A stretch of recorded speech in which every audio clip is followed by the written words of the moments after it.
Welcome to your custom deep dive.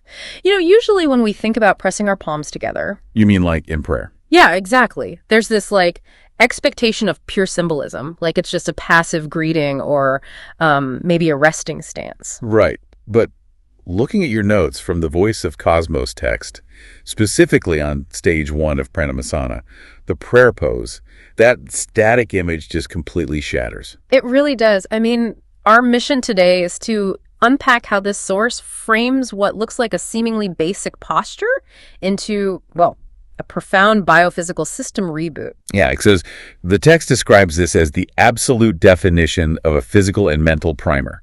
It starts with the hands joining at the heart center. Okay. And the source claims this triggers something called cognitive decoupling.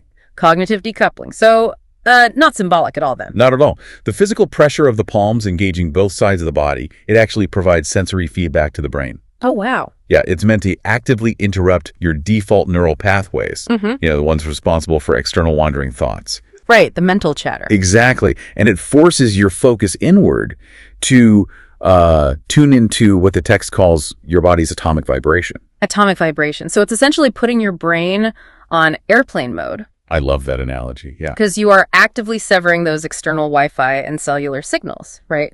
So the operating system stops frantically searching for a connection and shifts all its focus to internal background processes. That is the exact mechanism the notes describe. You force the system to rely on its internal battery. Makes sense. You just cannot process the next phase of this posture if your mind is still, pinging external towers, so to speak. Yeah, but to get the physical body to actually support that disconnected mental state, the text points to a very specific breathing technique. It does. And I kind of have to push back on typical wellness advice here because we constantly hear, take a deep breath in. Oh, all the time. Right. But this source completely flips that script. It really does. The focus here is entirely on a complete core exhalation. Exhalation, not inhaling. Right.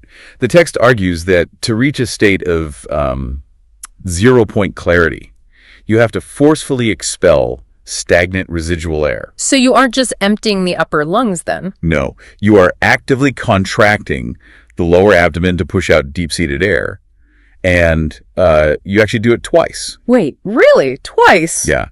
The source links this physical purging of trapped old air to the active clearing of subconscious mental clutter. Which honestly makes perfect sense with our operating system analogy. Definitely. You can't install a clean software update if the hard drive is still clogged with corrupted legacy files. Right. You have to aggressively clear out the old data first. Exactly.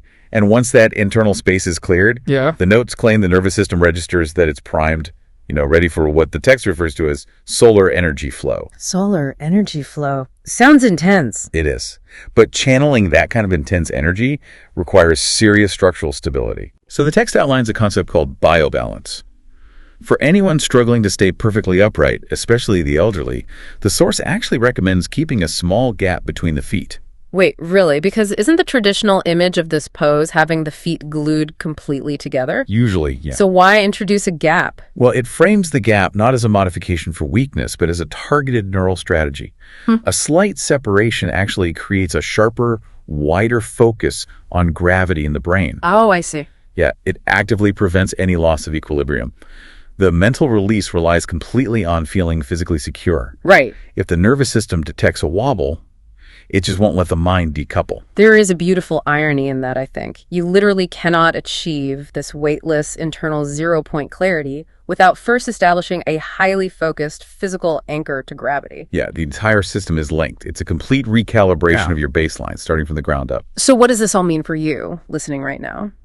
According to the Voice of Cosmos framework, Pranamasana is anything but standing still. Right. It is pitched as an active, atomic-level discharge of thoughts, breath, and physical imbalance. An aggressive reset disguised as a passive pause. Exactly. Which leaves you with this to ponder. If consciously engaging in this one simple grounded posture can theoretically clear your subconscious clutter and put your nervous system into airplane mode, well, how might your default everyday postures be unknowingly trapping you in a continuous state of physical and mental noise?